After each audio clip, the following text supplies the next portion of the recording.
Mindful Foodies, Inga from Health Origins here. So today I did a little experiment and made these chocolate parsnip sweets. I have peeled my parsnips, so what I'm going to do, I'm going to cut the ends off.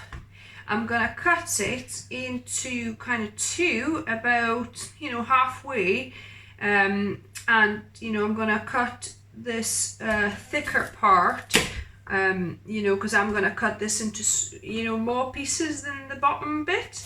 Just cut the end as well. So the bottom bit, I'll just cut into 3 or 4. This one is good into 3.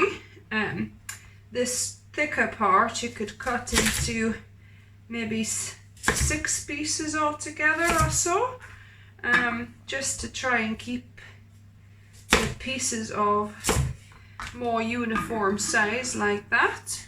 So for our glaze, I've got 1/4 cup of maple syrup, or 4 tablespoons.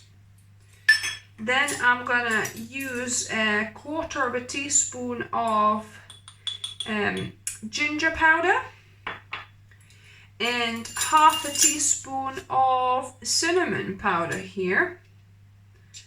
So 1/2 teaspoon, and we're gonna just whisk that up.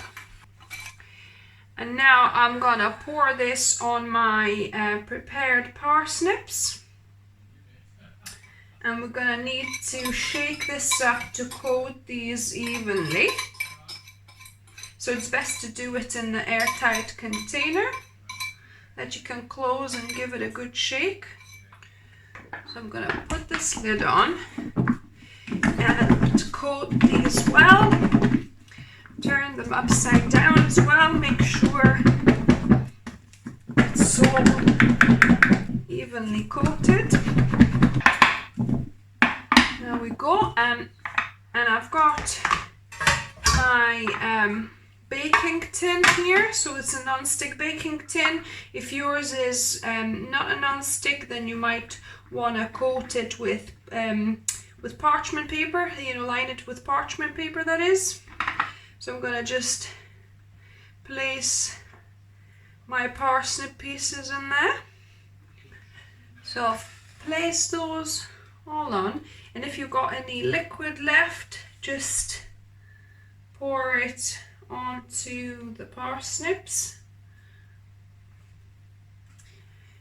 It's better obviously if you can make these not touch, if you have 2 baking trays or a bigger baking tray, then that's better. But I've preheated my oven at 180 degrees Celsius or 160 fan oven, and we're gonna bake these for at least 45 minutes. We'll check and see if it needs any longer. I baked the parsnips for 45 minutes, and I think, I've just tried them. I think they could do with a little bit more. So what I'm gonna do, I'm gonna turn them over, turn them all over, and then I'm gonna bake it for another 15 minutes. Now they're all turned over and they're good to go into the oven for another 15 minutes. So the parsnips are out the oven. I've just taken them out. I'm gonna cool them down for a few minutes, and then we're gonna start coating them with chocolate. So I've cooled my parsnips completely. I've melted some dark chocolate. So this is 125 or 1 large bar of dark chocolate, about 72%. So 75% dark chocolate is, I think, is the best. So what I'm gonna do, I'm gonna just dip my parsnips in the chocolate, and I'm gonna place it on the parchment paper. And if you can see obviously the marks of your fingers, you might want to cover that again. So yeah, just do that for all of them. And once you've done with all your parsnips, you're gonna leave these at room temperature, or you could put them in the fridge as well if you wanted to fully set. So now we're gonna be tasting this experiment. So how do you like chocolate parsnips? Yes, I'm sure will be fantastic. So grab a piece. I've cut one in half so we could try this. It looks pretty interesting, you know, like a fondant center if you look. Looks can be deceiving though, I'd like to point out. Let's try this.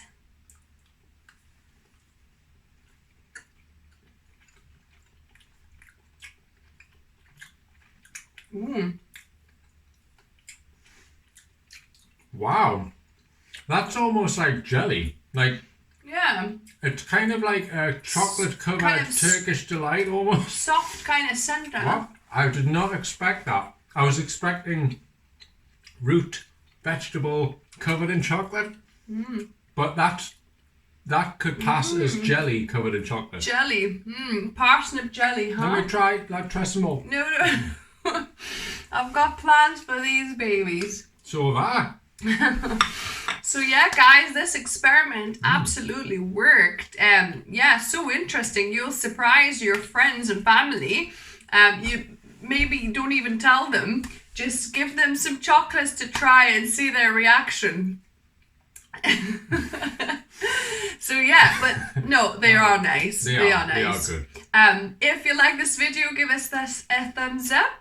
If you're new to the channel, welcome for more experiments and vegan recipes on Wednesdays and Sundays. And as always, remember, food is fuel. So be mindful of what you put in the body. Until next experiments. Bye guys.